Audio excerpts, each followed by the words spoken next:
Hello and welcome back to another video. I'm so glad you're here. On this channel, I talk about news, controversies, and drama on the bookish side of the internet, and I certainly hope you'll stick around. A few videos back, I briefly spoke about the horrors currently happening in Minnesota, and I had several comments saying that they are glad I spoke about it, but my videos are a nice reprieve for them, so they really liked that I kept it concise. Well, today's video is, of course, book-centered. I do want to just give a heads up that there will be a lot of discussion around ICE and what's happening in Minnesota, including a small news clip.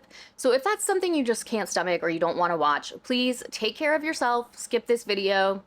I completely understand, and I urge you to protect yourself from anything that will be damaging to your psyche. All that said, we have a category of video today that we haven't seen in a while, and that would be book signings and events. Anytime Author Promotions is a company that organizes multiple events per year, including some very popular ones like Getting Witchy With It and Dreaming Dirty. They also offer book formatting services, put together promotional book boxes for authors to send out, and sell basic graphic design services. Although I have to be honest, I really haven't seen much of that in reality, but it's on their website. So I'm sure you can guess, based on my little disclaimer, that the story we're covering is pretty recent. But there have been problems with AAP for quite a while, so let's take a trip back to 2024. Now, I was not doing videos on shady book happenings at the time, but back in April 2024, there was an event called Readers Take Denver that was a bit of a train wreck. If you know, you know. And I want to be clear that Readers Take Denver is not an AAP event, but I'm starting here for a reason, I promise. I couldn't find any TikToks shorter than 8 minutes that could explain what happened, but it was pretty much a disorganized disaster from beginning to end. If you want to know more on the event as a whole, it's easy to find on TikTok. Just type in Readers Take Denver. But one thing that was especially bad was their ADA compliance. And for those of you who aren't American and may not be familiar with the acronym, it stands for the Americans with Disabilities Act and requires accommodations be made for those with disabilities. A creator called The Forgotten Bookmark wrote about her experience at the event as someone with a chronic illness who uses a mobility aid. So she started by talking about how nice it was to meet authors she admires and meet Bookstagram friends in person, but then she moved on to her negative experience with the accessibility. The post will be linked in the description if you would like to see the whole thing, but this is what she had posted on her Instagram and her TikTok. The negatives. The biggest one for me was the complete absence of ADA accommodations. I was super excited to attend the event as an influencer, and my goal was to highlight how events are accessible. I wrote about it in my application, I wrote about it again and asked questions in multiple follow-up surveys. I waited for information as to what the event was providing for ADA accommodations. When I didn't hear back, I emailed to inquire about them. The email I received back stated that they had no set ADA guide and would just help as needed since they had so many individuals who have some type of need, and most of our rooms have plenty of space to move about. It stated that the training for volunteers and staff would happen, so I took that as ADA training and accommodations would be addressed. She also stated that if I needed help, I should find someone. This was a lie. There was no training, there were no ADA accommodations at all. There were no separate ADA lines for registration or any other event, which led to getting bumped and pushed. I should not have to hunt someone down to help me, because I did have to hunt, and finding someone to help was inconsistent, not easy. I am not a burden or an inconvenience, and that's exactly what I felt like. The rooms, in fact, did not have enough room to move around in. In the signing room, there were so many people that I could not get through to exit the room at one point. I was only able to enter the vendors once because the next time I tried, I was told if you had a walker/wheelchair, there wasn't enough room to enter. There was no accessible water stations.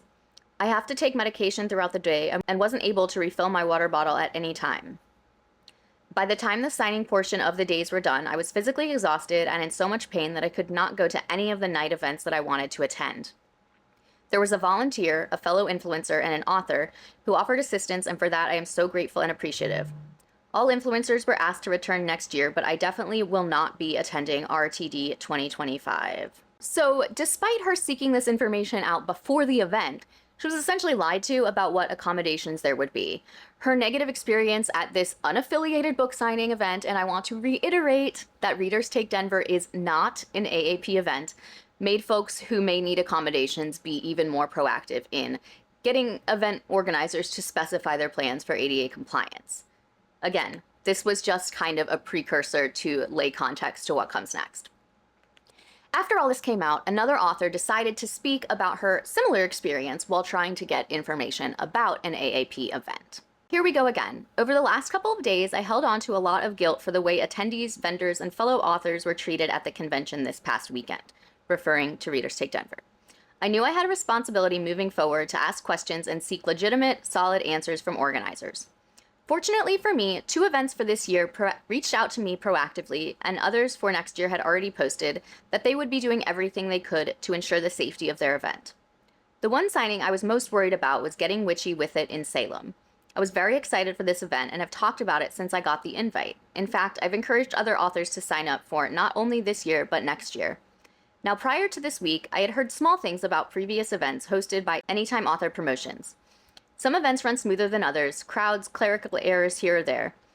However, after posting in their author group, much more information became available. My post in the group was also immediately hit with negative comments, upset that I'd questioned the organizers.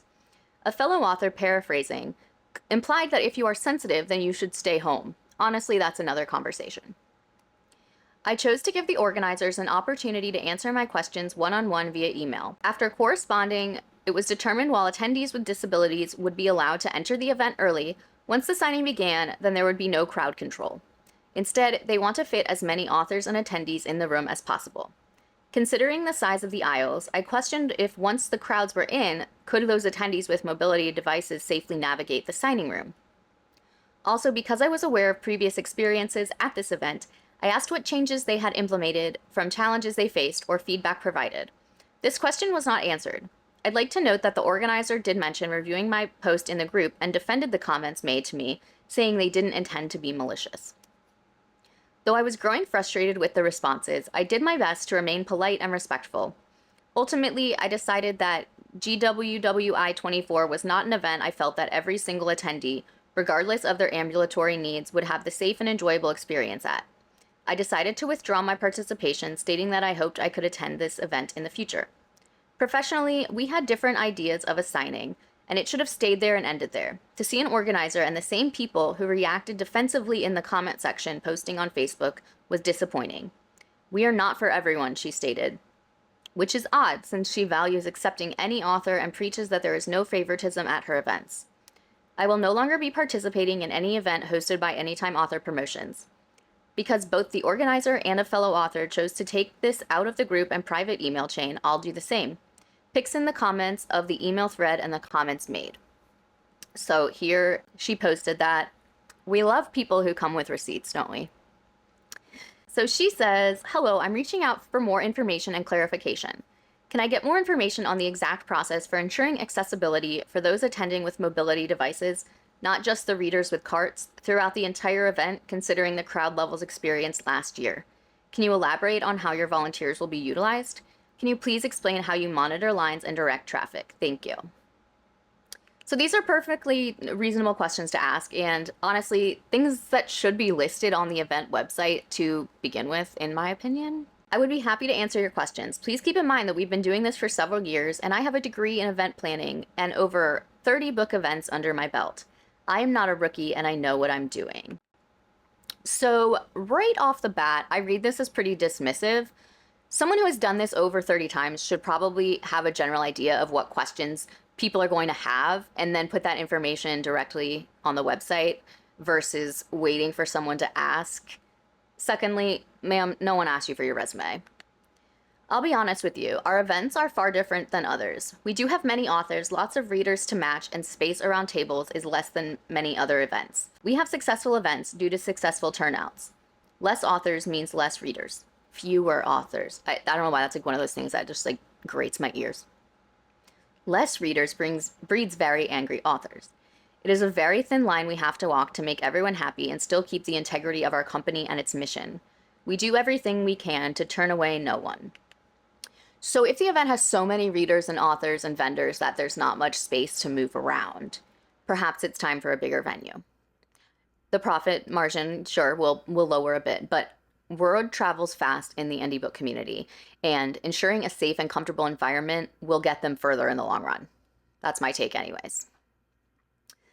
With that said, we allow ADA accessibility entry into our events 30 to 60 minutes prior to the event. That means they need to have accessibility issues. Carts and wagons are not ADA compliance situations. Most bring a cart and it has been fine. Of course, each event is different based on the attendance and venue. I don't have volunteers. I have a staff that has been with me for several years. They know their role and know the plan. Ask anyone that has attended one of my events, and they will tell you they know exactly who will be doing what. Lines. We open the doors at the start time to VIP. If it is a 2-room event, we split the line. If it is a 1-room event, we control the bottlenecking with timed entry and a hostess per se at the doors. Some of our busier events, we are considering time-specific tickets. At this time, we will continue with what we are doing. I know after RTD there are things that are scaring people, but I can say my events are not something you need to worry about. We had 100 authors each day in Salem, 1,700 tickets sold. It was busy, but at the end of the day, if the only complaint is there were too many readers, I can live with that. If you have any other questions, let me know. Jenny. So saying a complaint of too many readers is one they can live with, again, feels really dismissive. And also does not even accomplish what she wants it to. She says you don't need to worry about a situation like what happened at Readers Take Denver, and then she goes on to describe it in a way that makes it actually sound a lot like Readers Take Denver. So the author responds to her, I'm happy to hear that attendees with disabilities are allowed early entry. I guess my concern is if you're expecting that volume of attendees with that ratio of authors, will there be space for those attendees specifically with mobility devices to navigate the event throughout its duration? Exactly. Giving early access to those who need it is wonderful, but those folks shouldn't be limited to only that time to enjoy the event. They paid the same amount to attend as everyone else, and not making efforts to improve the event as a whole for everyone because of the event size is like not the flex she thinks it is. From the feedback I've received, the crowds last year were intimidating for both attendees and authors. What changes have you implemented for this year to prevent this from occurring? Will the table sizes be the same for everyone? I can certainly appreciate your experience in the industry and that you're willing to communicate with me. However, I think we can agree the best way to grow and keep going is by making changes when necessary and seeking constructive feedback. Yeah, I don't think that Ginny agrees here.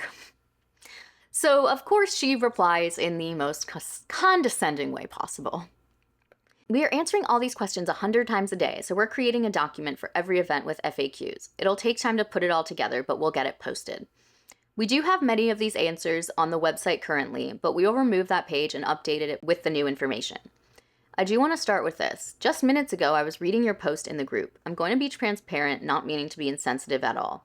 Pretty much everything they all said is true. It will be very, very busy.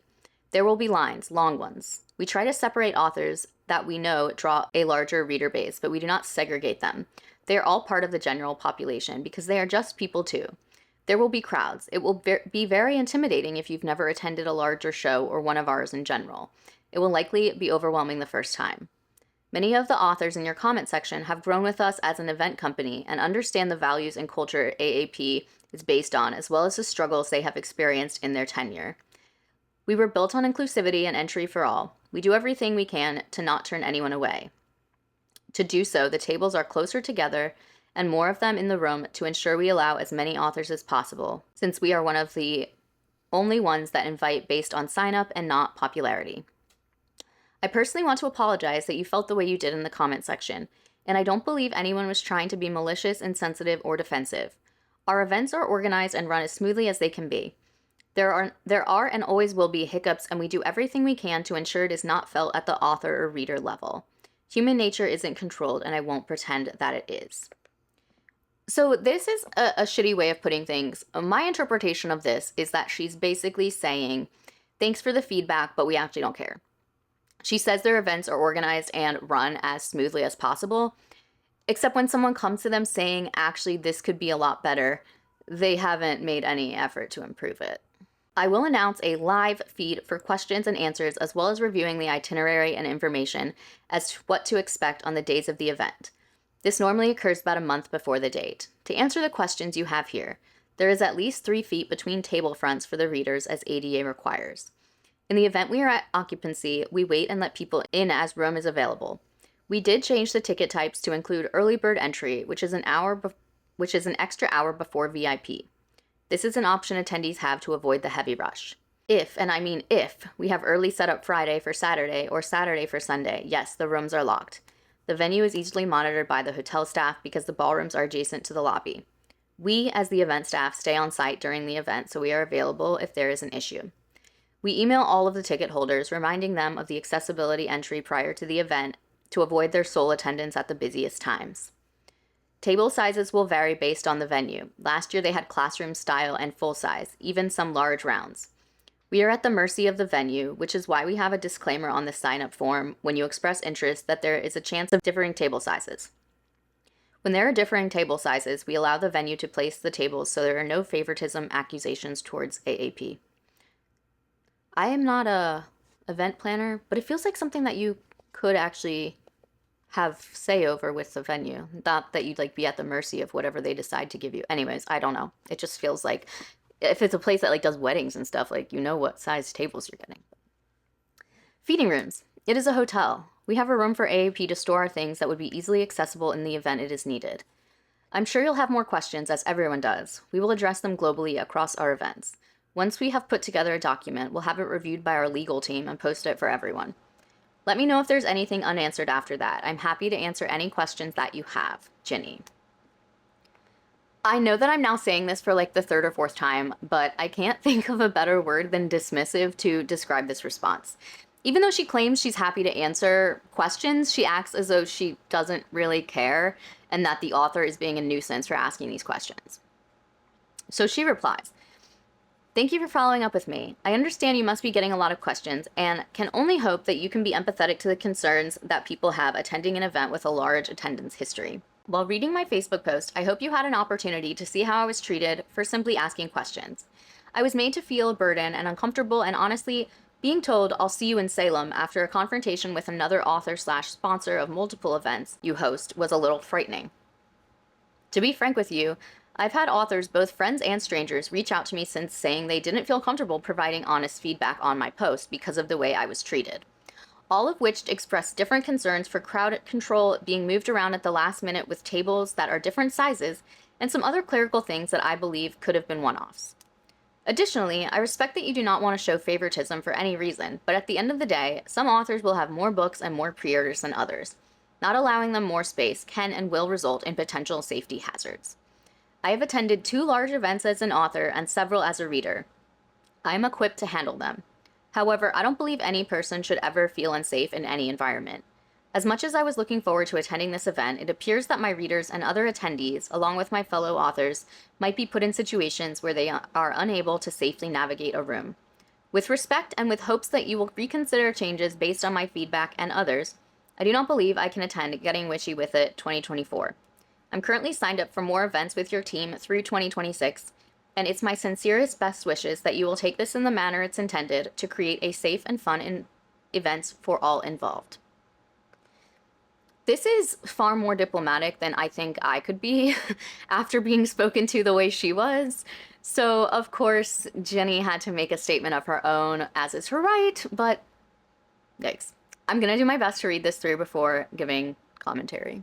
So she says, "Okay, there have recently been statements made by an author regarding AAP events and me specifically. I'll vaguely address it. Their opinion and feelings are valid, especially in such an emotionally charged community. It's easy to forget that not everyone knows what we do or how our events run. I appreciate all the supporters of both AAP and myself. This is business, no different than how we frequent restaurants, shopping stores, and gas stations. We don't like everyone, and that's okay. If you know me, you know I'm direct. I'm transparent. I will stand up for those who can't do it for themselves. I'm the person that is honest and blunt. I am not liked by some, I am liked by others." Keeping my mouth shut. I didn't read the post and barely the comments, mainly because their opinion is theirs and I respect it. It's not my place to invade that or tell them they're wrong. I was short in my post, sweet and honest. We aren't all the hosts of RTD, as many other planners have also posted. Also, I'm not right for everyone. Let's be real, I'm not. My events are also not for everyone. Even with the changes we have and will make, I'm fully aware that I'll never make everyone happy because that's life. I don't follow suit with others. I have stood by the values of the company and I always will. I have been the different kind of event for 8 years. I've changed the signing game and made it easier for indie authors to attend events. I've given authors the chance that they weren't given in the past. I've provided a safe atmosphere to celebrate each other and make new, like-minded friends. Knowing all this, I'm okay with those that don't like me or believe they are right or not right for the events. I was friends and a PA to a guy that wasn't very liked in the indie community, and I survived. Tough skin makes us less affected by those that need to speak out against people they don't like. It's needed in this world. Again, it's okay. I'm comfortable saying if they aren't happy with me, it's okay. The friends of this person are, of course, going to side with and believe her as well. Mine would too. I'll leave Facebook with this. It's okay not to like me. It's okay to have different opinions. It's okay to listen to your friends and side with them. It's okay to think my events wouldn't be safe. I'm not mad. It's expected because we are human. Just so many things to say. First off, I can certainly appreciate her saying that everyone's feelings are valid, but she loses me in the next sentence when she says that it's easy to forget that not everyone knows what we do or how our events run. While she may not have meant this to come off in a condescending tone, it does. And then she says that it's business, no different from a restaurant, a store, gas station, and I don't agree.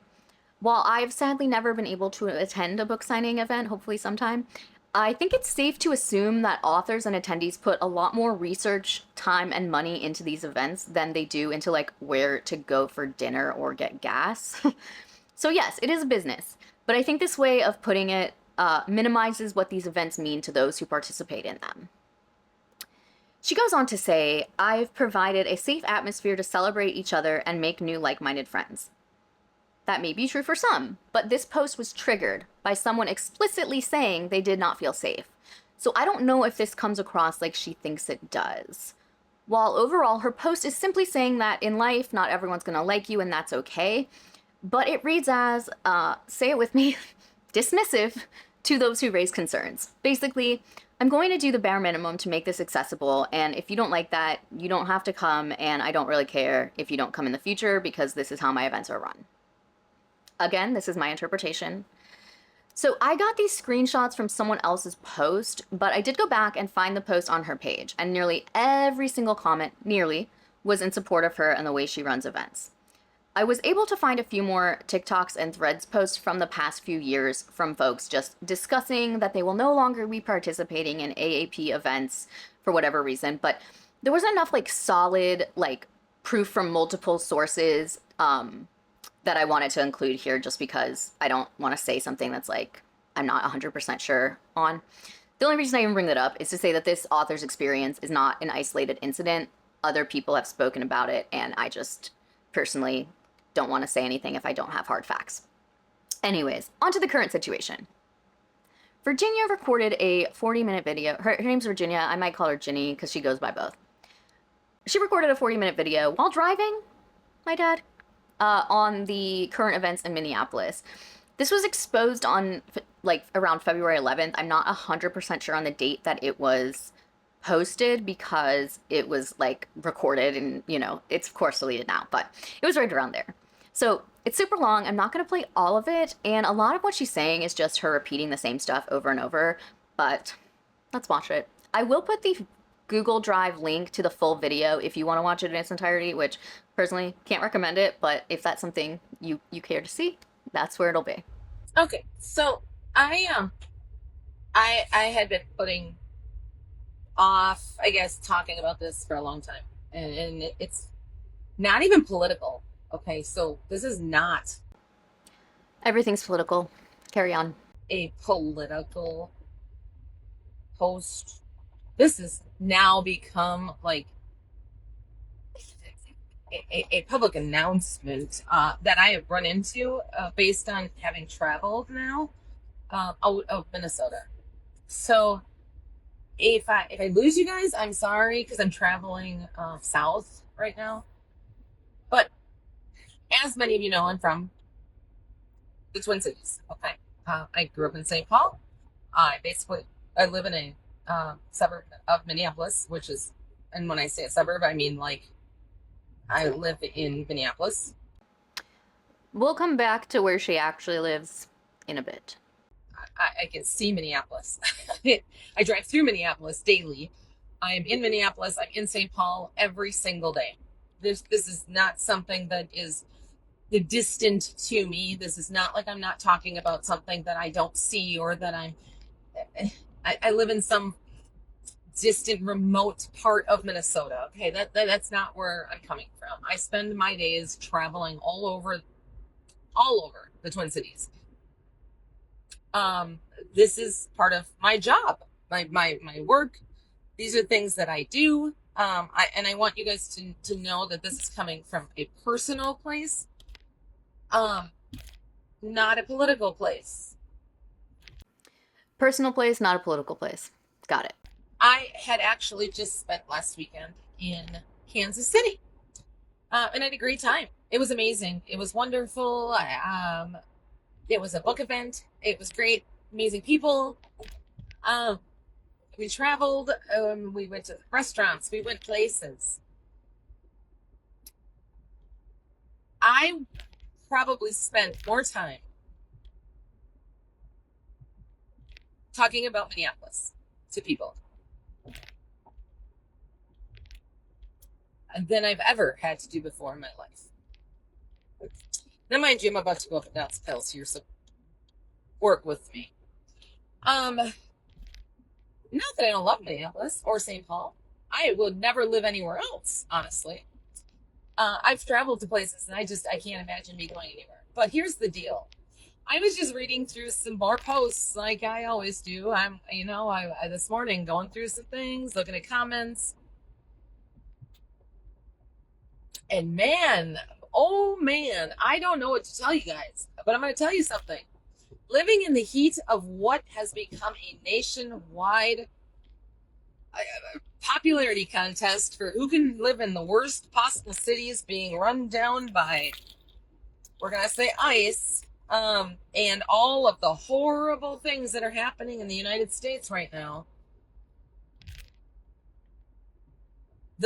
Y'all need to stop listening to the media. I don't know where or who or how or what you are being told, but for the love of God, will you reach out to somebody that actually lives in these places? So sit with that a second. She could end the video right here and I would already be like, yeah, no, I'm out. She's asking people to disregard what they are seeing with their own eyes and to take her word for it because she lives there. And I say that in the nicest way possible. The reality of a lot of what you're seeing is not what you're seeing. Okay? I don't know how to put it. I live in Minneapolis. Okay, so she keeps making this point that she lives in Minneapolis, but she actually lives in a suburb called Anoka. I looked up how close this is to Minneapolis, and I'm so sorry if I pronounced that name wrong.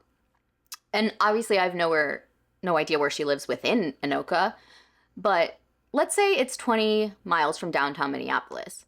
If someone who lived in a suburb 20 miles outside Philly, like King of Prussia, Ambler, said they were from Philly, they would be met with a hell no you don't, because living that far outside a city means you don't actually know the daily life of things in the city.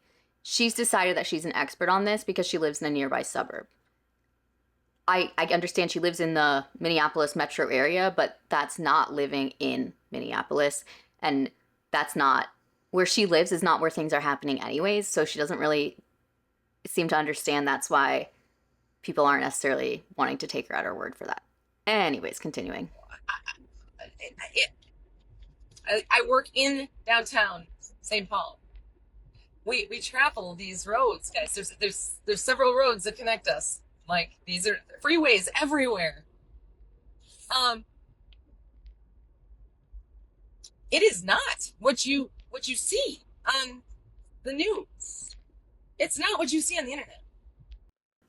So, yeah, I mean, I guess that if I drive through Minneapolis daily, what you mean is that you drive on the freeway, then you probably don't see many ICE agents kidnapping people there. I mean, Are some of these things happening? Sure. But it's not what you see. It's not what you're seeing. I have yet to see some ICE agent in the wild. and I love that for you, but that doesn't mean it isn't happening. I have yet to drive down a road or a freeway and see somebody pulled over by an ICE agent. I have yet to have, okay, I work and I go into mall settings a lot, okay? Have they been in the mall parking lot? Yes. Have I seen them? Nope. Do I know they've been there? Yes. Have they been led there because they have ran and been led to a mall setting? Yes. How could she possibly know that? Maybe I'm hearing this incorrectly, but what I'm hearing her say is that she's seen ICE outside of malls, but the only reason they've been there is because they've been led there by people running from them. If you interpreted that differently, please let me know. Were they hiding out at a mall? Absolutely not. They just happened to be there. That's all. Did they go into the mall? No. No. How could you possibly know what's happening in every part of every mall in the Minneapolis area? Like, this is just a hell of a generalization that she has no right to be making. No, they did their thing and they left. I think it's extremely important. I'm going down a really big hill, guys. If I lose connection, I'm really sorry. I'm sure I'll come back. I think it's important you guys know the context of what you're seeing is not reality in 90% of what you're actually seeing. So maybe that's not your reality out in Anoka, Virginia, but you don't get to decide what other people are seeing, and you don't get to tell people their eyes and ears are lying to them. Sorry, I'm like looking at my screen, looking at her face while I'm talking to her. It's not what you think. You're seeing the extremism of what Minneapolis wants to show you, of what the news wants to show you. I'm not saying it's not existing. I don't say that. I'm not saying that. I'm saying it's not what you think it is. So when everybody is saying, and in these comments I read today, this morning even, was, don't come to the United States. It's dangerous. It is not safe here. I've asked my friends outside of the United States, what do you think this means? And I'm not even kidding you guys. They think that we have armies marching up and down our frickin' streets. They think we have gun-wielding humans on every corner. Gun-wielding humans on one corner is not okay. They don't need to be on every corner for it to be scary and for people's reasoning for not coming to the US to be rational. They think our ICE agents are marching up and down our streets, knocking on every single door, okay? Knocking? 10 days ago, agents were seen breaking down the door of a man from Liberia living in Minneapolis. I want a video of that. Somebody send me these videos because I want to see ICE agents trick-or-treating down blocks, door to door to door. 'Cause I'm not seeing that. Nobody's showing me a video of blocks and blocks long of somebody knocking, trick-or-treat, knocking, trick-or-treat. So it's actually disgusting to be speaking about what's going on in this way. Casually equating breaking down people's doors with trick-or-treating is just so incredibly insensitive, and it kind of leaves me a little bit speechless. They're not seeing that. You're seeing one or two houses where they're looking for somebody who's obviously house jumping. Now, don't get me wrong. Is he good, bad, or other? Political, not me. What I'm saying is the media is showing you what they're wanting to show us. Yes, babes, that's how the news works. I personally don't care about seeing a normal day in Minneapolis if it's business as usual. That's why news is news. I'm telling you, I live in Minneapolis. I have yet to drive by a riot. I have yet to drive by a protest of hundreds of thousands of humans. Well, that's that then. Shut it down. If Ginny says she hasn't seen one, then clearly that's the truth. Okay, I'm gonna try to interrupt less, but no promises. Am I saying that a hotel didn't have its windows broke open? And no, I'm not saying that didn't happen. I'm saying it happened, but I'm also saying it was controlled very quickly. It wasn't an incident that happened 5 years ago where the police and everybody and our mayor of Minneapolis just let it all burn. I'm not saying that that's happened. That's not happening. It was controlled. It was stopped, and people were arrested this time. I'm just saying, I spent an entire weekend being asked about the anarchy in Minneapolis. How horrible is it there? You must not feel safe. Oh my God, it must be so hard to live there. You know what? I get up every fucking morning and I get dressed. I feed my cats. I take my dogs out. I chat with my kids in the morning. And then I get up, I get in the car, and I drive to work. Like every other human being. All of them. I'm going back up hills, guys, so work with me. And I think it's really, really difficult for us to just kind of to realize that what we're hearing and what we're saying out loud is not reality as much as it's what we're hearing, seeing, and being told. So if I'm looking at this and hearing her words and I'm trying to take this in the most, I'm trying to give her the benefit of the doubt as much as I can. I'm sure it's hard to be constantly asked about this over and over again, but there is always the option to say you don't want to talk about it. And there's always the option to say, hey, so here's what my personal experience has been. But don't act like people are being out of line by believing things that they've seen on video, and don't act like your experience is everyone else's experience, especially when you don't even live in the city where these things are happening. Just, she goes on to talk in circles, so I'm going to skip ahead a little bit. And I really want you guys to just kind of take a deep breath and realize that I can tell you all day long Minnesota's safe. I can tell you all day long the United States, yes, where there is chaos, there's chaos. It is. It's going to happen. You know, is or was Minneapolis the best place to go to before? No. I didn't like going to Minneapolis in the middle of the night before either. I mean, we knew better than to do that anyway. Hell, if anything, Minneapolis is probably one of the safest places to be right now, just because they have actual police on the streets. Remember, they defunded them. Most of them cops quit. Right now, Minneapolis is probably safer than it's ever been. Just saying. But when you're looking at some of these places, they were dangerous anyway. I mean, whether you were going to come now or come 2 years ago, it didn't matter. It's not that it's dangerous, you guys. It's just that the things are changing. For example, there's people traveling to the United States that just never had the right paperwork. You couldn't do what you wanted to do this time because somebody actually is paying attention. It's not anyone. So this take is completely lacking in nuance. Does she not realize that immigrating to the US entails a lot more than just like going down to the courthouse for some paperwork, and that the system is broken and makes them jump through a million hoops to gain citizenship? And that people are being kidnapped from their immigration hearings and arrested? And that's not forgetting that US citizens are also being arrested. It's ridiculous to look at this with such a like black and white view, but it kind of makes sense coming from her.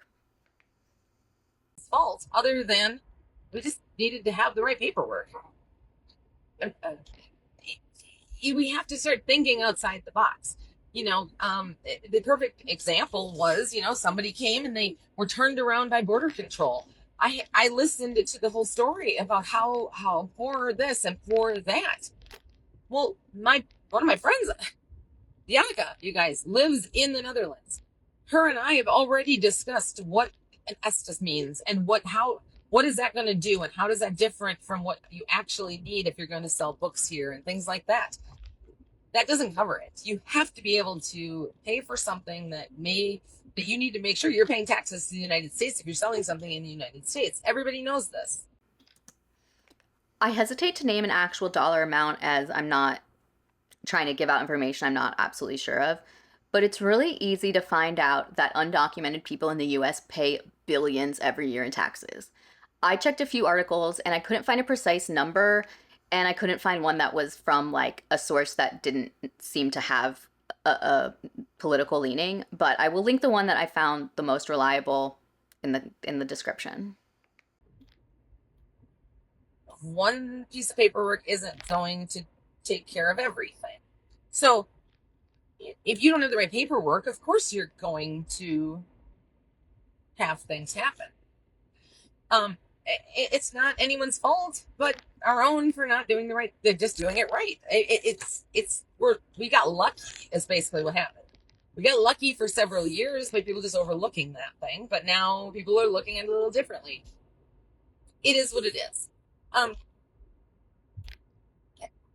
We just have to kind of stop, and when we're looking at the media, go, is it really as dangerous as they're making it sound, or are they just showing me the 50 people that are on that corner? 50 people. 50 people.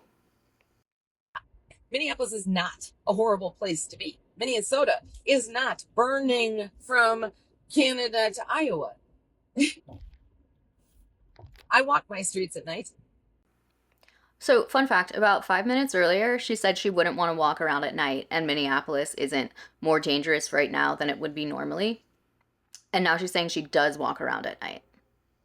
Could that possibly be because she lives 30 minutes away and not in the city that she claims to be an expert on? I have no problem. I take my dogs for walks by myself. I go outside at night. I don't shop with a group of people. I work in a mall in St. Paul sometimes that I work alone. It doesn't bother me. Nobody bothers me. That's because you are a white lady in the suburbs. Your experience is not universal. It's not dangerous to come here. It's only dangerous if you're looking for danger. Tell that to Liam Conejo Ramos and his father. Tell that to Renee Good and Alex Preddy. Tell that to Keith Porter. This argument is such bullshit.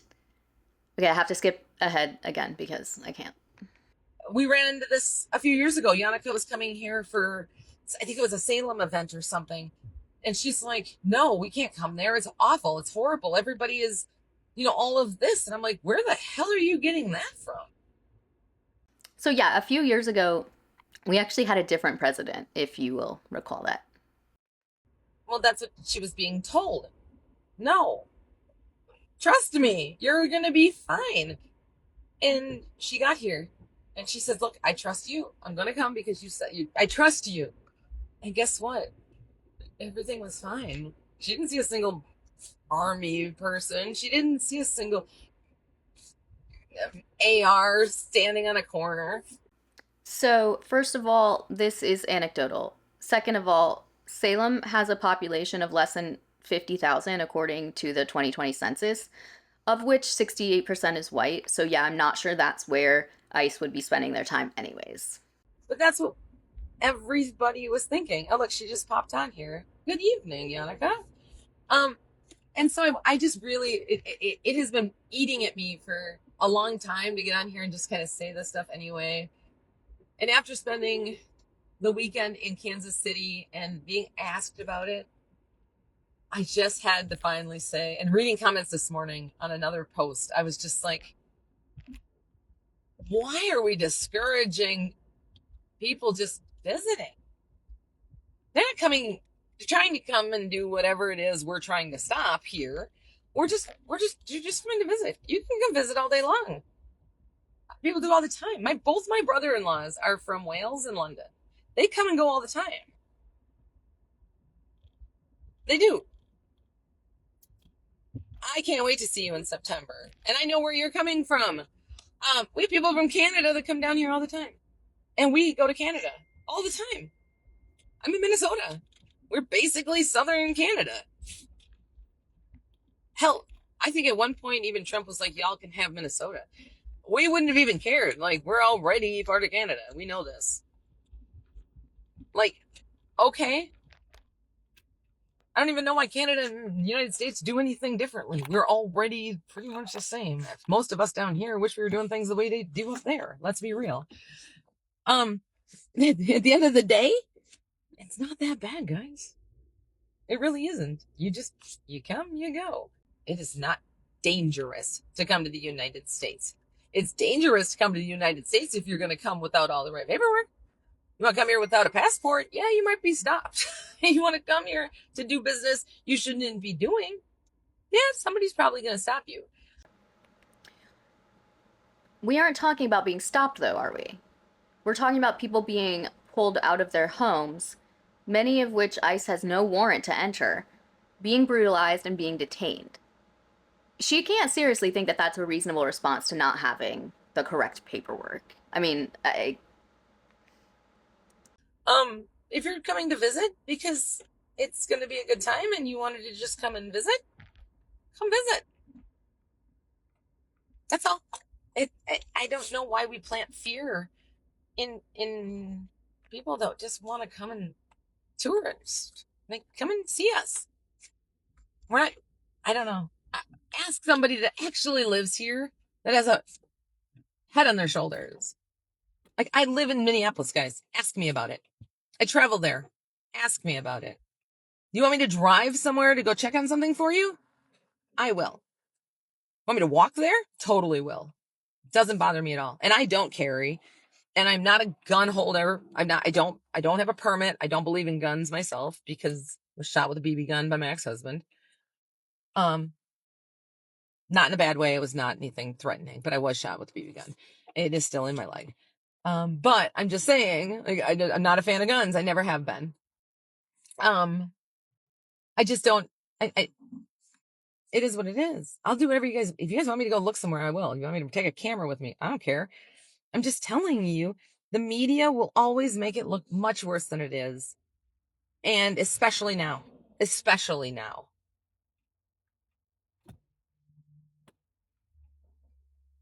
So,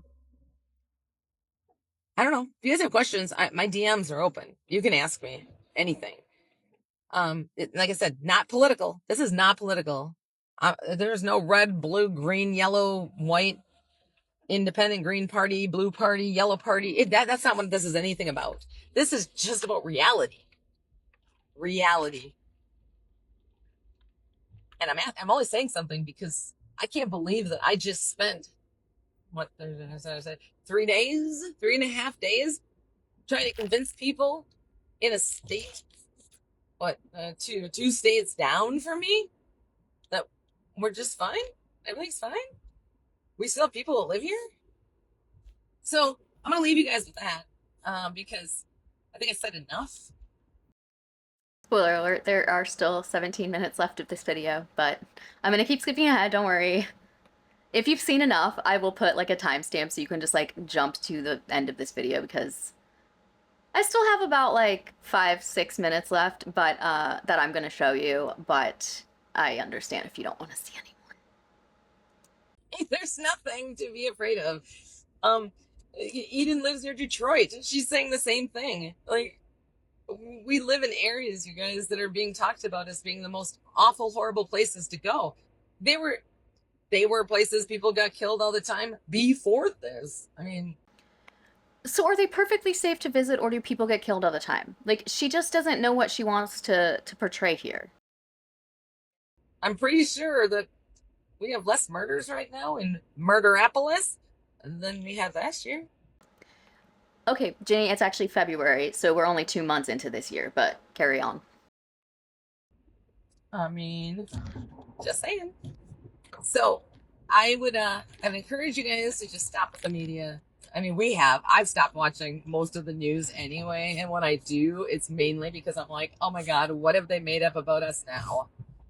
So you guys enjoy. I can't wait to see many of you on here in April. Or what are we going? We're going to Michigan. And then, I don't know, Maryland and then Dallas. And we got a whole bunch of like fun stuff coming up in the next few months. And all of you guys are probably traveling from everywhere. And it doesn't matter. Eden went through an airport and she said it was no different than any other airport she's been through. Nothing was different. So you guys, it's not bad. Please, please, please start listening to the ones that are actually doing the things you're doing. Start listening to a random lady on the internet who self-admittedly travels a lot and works in malls instead of the reporters who are on the ground who like went to school for this and do it professionally. 10-4. Got it. Like, I'm in no harm. There's no harm's way for me. Most people aren't. That's the best part. I have friends that, you know, should be in harm's way. Like, maybe I'm going to say it, and they're illegal.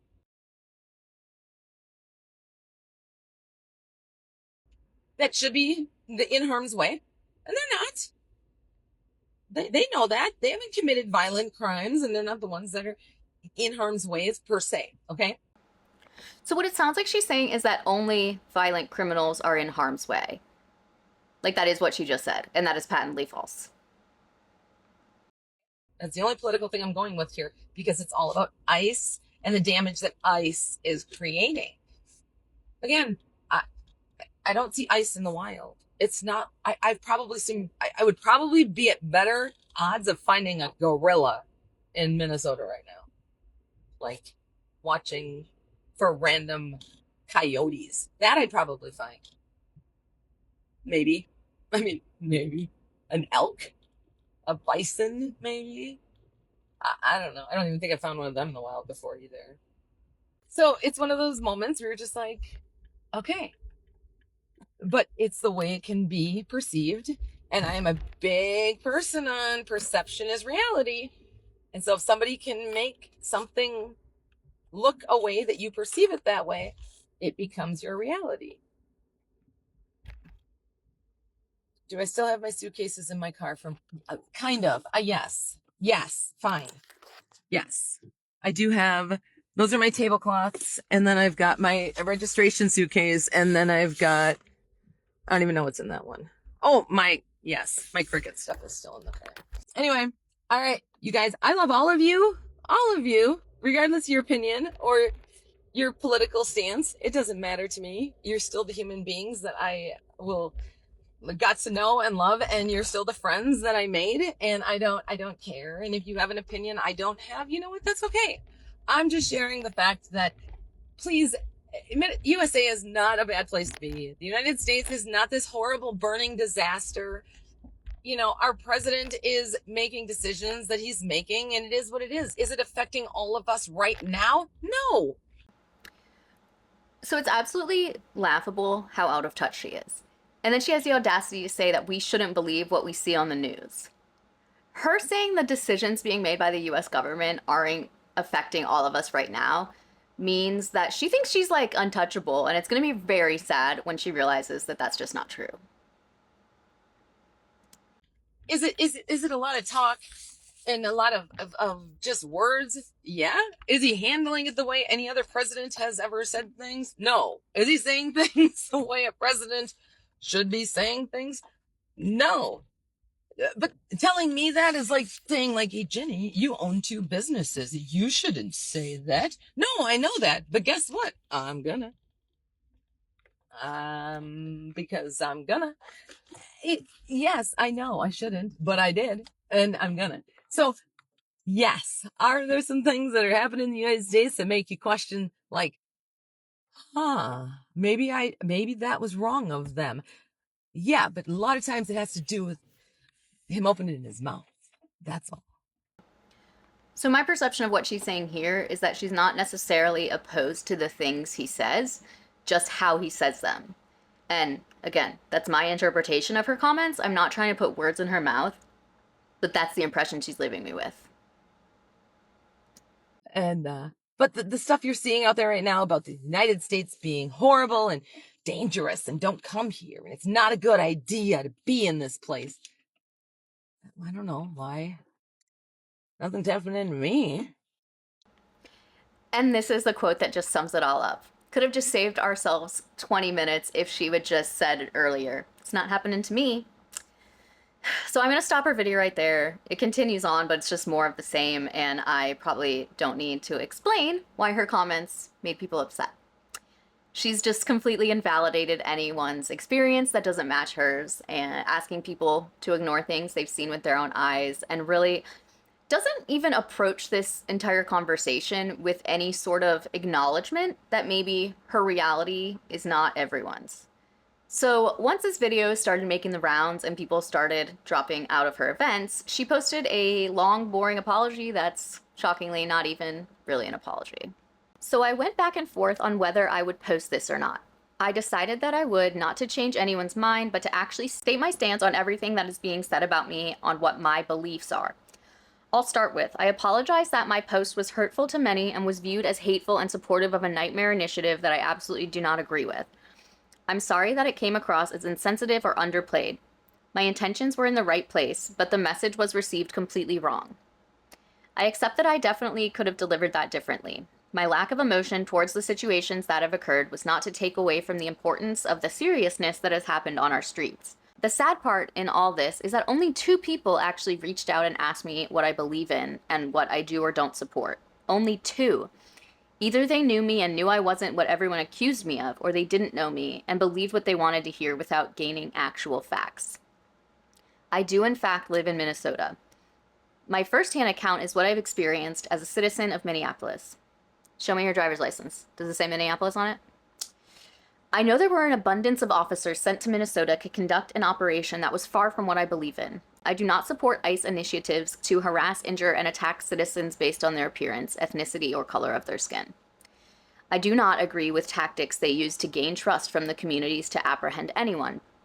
I do not agree with children being victims of the loosely executed operations to satisfy an arrest of a family member or friend. I do feel disgusted by the fact that 2 people lost their lives for standing up against what they feared around them. I do blame recklessness for changing so many families' lives forever. I do believe everyone should be safe to exist. I do, finally, feel like there will be justice for the families impacted by these operations. Had anyone asked me, I'm sure this wasn't the answer you thought you'd get. My post was never meant to be a stance on politics. It was only to share that the streets of Minneapolis do not flow with blood and ammunition. We don't have armed guards at every turn. We do have an amazing state that is beautiful and welcoming. Minnesota isn't a war zone. It isn't complete anarchy. As of yesterday, they have been removed from Minnesota. We are angry. We are confused. We are all standing together against battles from every angle. Again, I'm sorry that what I said was not clearly stated the way it was intended. I never meant to offend anyone or give the wrong impression of me. I don't expect anyone to change their opinion of me, but it was important to me that I put the truth on the table to avoid any additional slander, I guess. I really wish I would have been asked before the assumption was made. It's as simple as messaging me. For those of you that have reached out while I was writing this, I respect you so much right now for asking and listening. Jenny. So here's the thing. She said what she said. She spent 40 minutes going on about how there's nothing going on in Minneapolis and she drives around there every day and there's nothing out of the ordinary. I'm paraphrasing. And then she also has the audacity to feel like people should have reached out to her to ask her to clarify her statement. Because it seemed pretty damn clear to me, seeing as she went on about it for so long. I just really don't understand what she thought this video was going to accomplish. Also, 2 lives were lost. Did you notice she says that? She seems to have forgotten to type the word white, but I get it, Virginia. Sometimes my hands just skip words when I'm typing fast, too. Anyways, the comments left on this post made things look even worse for her. So someone commented, then why would you comment this? Because your words outside of this backtracking post say otherwise. And a closer look at this post, which was made in a group called Liberal Tears. But something I do want to mention first, I looked up this group because I want to see the original post, and at first glance, it seems weird that this post would be made in a group called Liberal Tears, but upon further investigation, it seems that the original poster, Alan White, is a British man who only posts things to antagonize the group's members. So this says, if you were loud about Charlie Kirk, but quiet about ICE murdering a woman in cold blood, you're one of the bad guys. And she commented, he didn't drive a car towards a federal agent. So this is pretty damning evidence of her true feelings. Because first of all, we all saw the video. We all saw what happened. It seems like she's pretty aware of what's happening with ICE in her community, but she decided to double down. So she replied to that comment. So you took something completely irrelevant and tried to make it relevant. I've also clearly posted my change of heart on that situation. After collecting all the facts and reviewing all the information, I knew what was right and wrong. And you're telling me you've never said something you've had to redact, ever. She comes back, or I don't know who posted this, so this person comes back and says, that screenshot was taken January 8th, 2026, and the Liberal Tears group member list is public, which you are still a part of. The only people who are in that group does not align with your change of heart. Nobody who is anti-ICE or anything or against anything this administration has done would go anywhere near that group. Like I said, your words and actions outside of this post don't match up. And January 8th was just 5 weeks ago. That's a quick turnaround time. So let's be honest, the only reason why you made this post is because authors are holding you and Anytime Author Promotions accountable, and y'all are about to lose money in the future from being blacklisted. And then she, like, I don't know why I keep saying she. And then this person that was commenting put a screenshot of her still in that group. And as of filming this on February 22nd, she is still a member of that group. From my very brief look at it, no one, and I mean no one, who is against this administration would be in there. It is absolutely vile and disgusting, and if you have like a shred of human decency, you would not join this group, let alone stay in it after being called out. And one more little thing of note, she did post this back in September on her own page.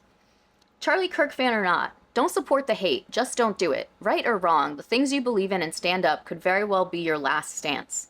That was proven today. Doesn't that hit hard in the feels? You're silenced by society, by your friends, your neighbors, your friends. That scares the shit out of me more than guns. The laughing and jokes about his death are your choice, in my opinion, in bad taste, but still yours. It's not about the USA being a dangerous place. It's about society being so numb to it and disconnected from reality that it isn't real. Lately, they aren't doing anything about it except filming. I'll never understand. Side note, I give anything for a man that honored marriage, supported family structure, and lived for his children like he did. So I'm not sure how she expects anyone to believe her words were misinterpreted when this post is up for public viewing. This is what she had to say about Charlie Kirk, alongside implying that Renee Good's death was less tragic because she drove a car toward a federal agent. Okay, Virginia, yeah, we see who you are. Anyways, all of that was on her personal Facebook page, and I'm not sure if she thought it wouldn't make its way over to her business pages, but obviously it did, or we wouldn't be here talking about it right now. Also, everything that I just read you was, like, public. So she didn't even bother to make this private on her private Facebook page for her friends and family. She just didn't care, I guess.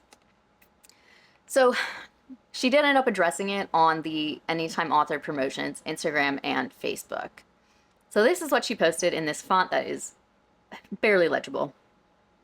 Anytime Author Promotions wishes to express our sincere apologies to the members of our community. We recognize that previous statements may have contributed to an environment where some would not feel fully valued or protected, and for that we are deeply sorry. We understand that anti-immigration sentiments and exclusionary rhetoric causes real harm, no matter reality or perception.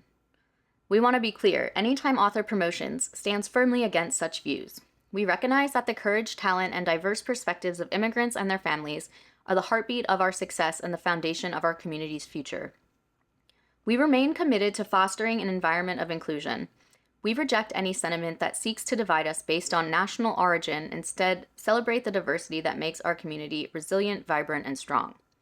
Moving forward, we are committed to doing better. We will not only celebrate diversity in words, but will take active steps to ensure our organization is a sanctuary of inclusion and respect for all, regardless of national origin. Our goal is to listen, to learn, and to ensure that every individual feels the sense of belonging they deserve. Anytime Author Promotions, Virginia and Yannicka. So something that a lot of people pointed out was that even in her apologies and her backtracking, she still never denounces the actions of ICE. She says that she doesn't support ICE initiatives to harass, injure, and attack citizens based on their appearance, ethnicity, or color of their skin.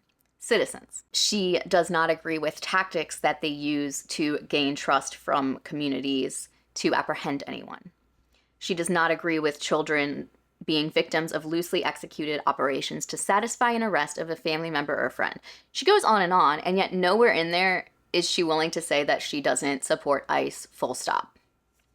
So let's take a look at the comments on the Facebook version of this post. AAP doesn't really have much of a presence on other platforms.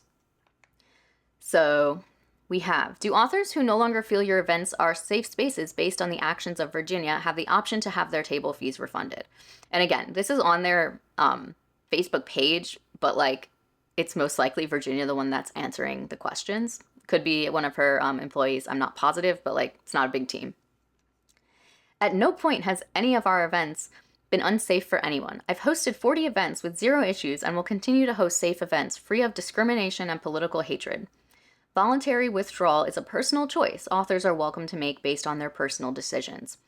We've never put a person at risk at any of our events, and we will continue to protect everyone. The choice to withdraw is yours and yours alone. And someone said they won't even donate the table fees to the community they hurt, so of course authors won't see anything back. This apology, unfortunately, is lacking in sincerity, in my opinion, which we know AAP loves.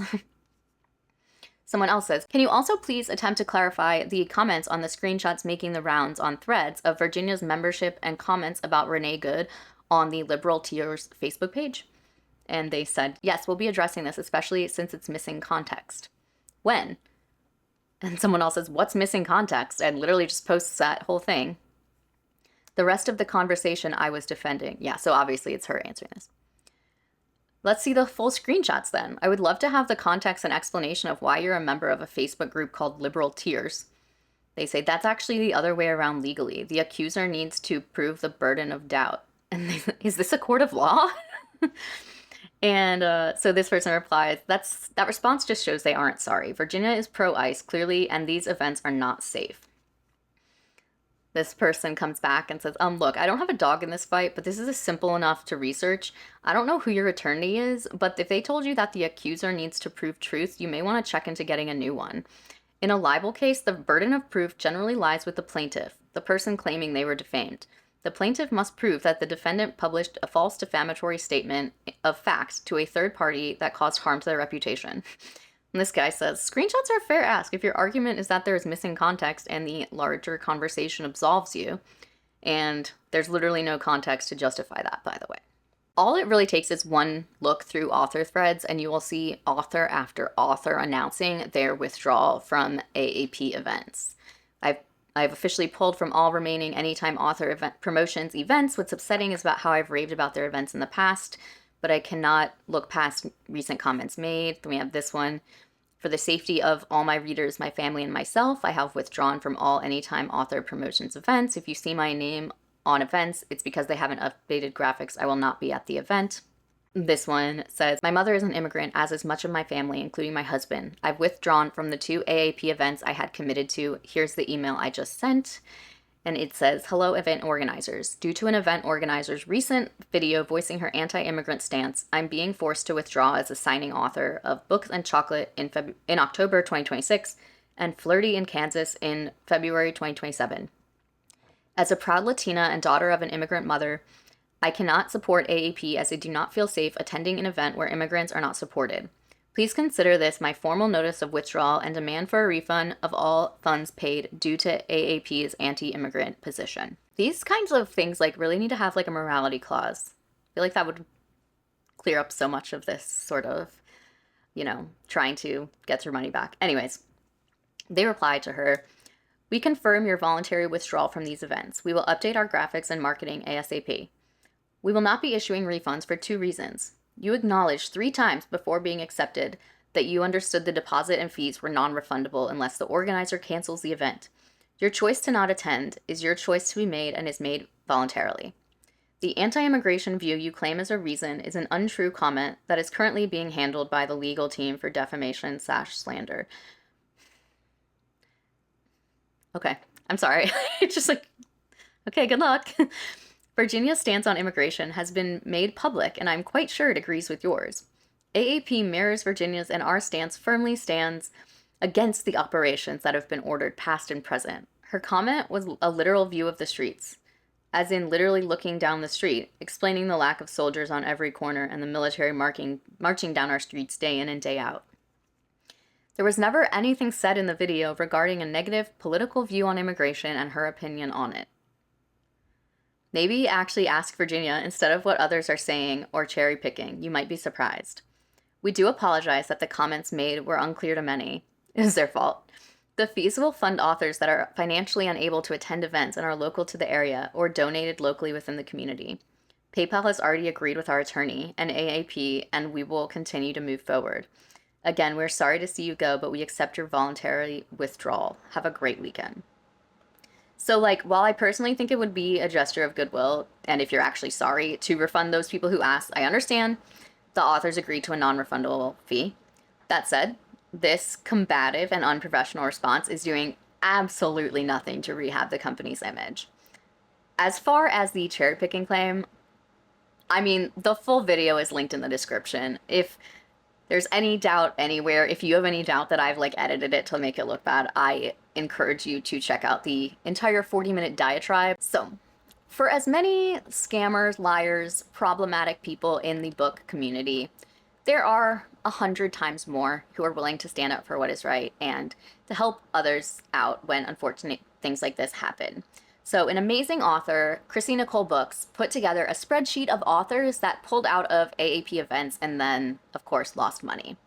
Before I say anything else, I want to make sure it's clear that there's absolutely no judgment from me towards authors who can't afford to pull out of these events.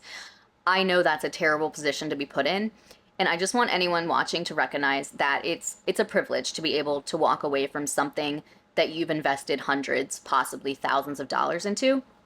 And this is the sentiment I've seen on threads for the most part, but I just felt like reiterating it. It's just not something everyone's able to financially swing. Anyways, I will of course put that link to that Google sheet in the description, but I also want to do something to support, even if it's small. So I'll be buying 5 of my subscribers a book of their choice from one of the affected authors. So there will be a Google form in the description as well. So if you are interested, check those authors out, fill out the form, let me know what you might want to get.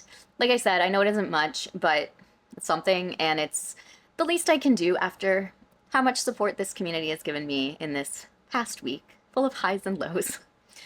I'm going to skip my indie author spotlight for this video, so I can just direct you to that wonderful list of authors.